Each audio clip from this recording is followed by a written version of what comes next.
உங்களோட டைம் உங்களுக்கு எந்த அளவுக்கு முக்கியமோ, இன்னொருத்தவங்க உங்களுக்கு குடுக்குற டைம் அதை விட பெரிய முக்கியம். யாரோட டைமை நம்ம மதிக்கிறோமோ, அந்த இடத்துல நம்ம உயர்வா இருப்போம்.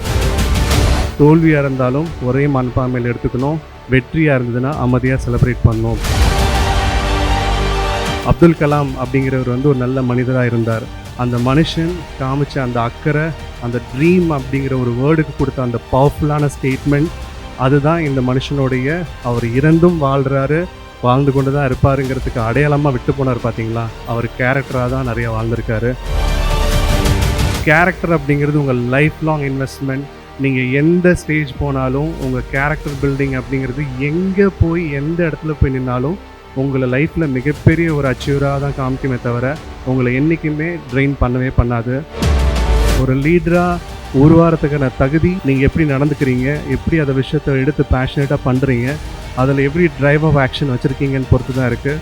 ஸோ இங்கே ஆஃபீஸ் பேரராக பொறுப்பேற்ற அத்தனை பேருக்கும் இந்த அண்ணன் சார்பாக ஒரு மனமார்ந்த வாழ்த்துக்கள்.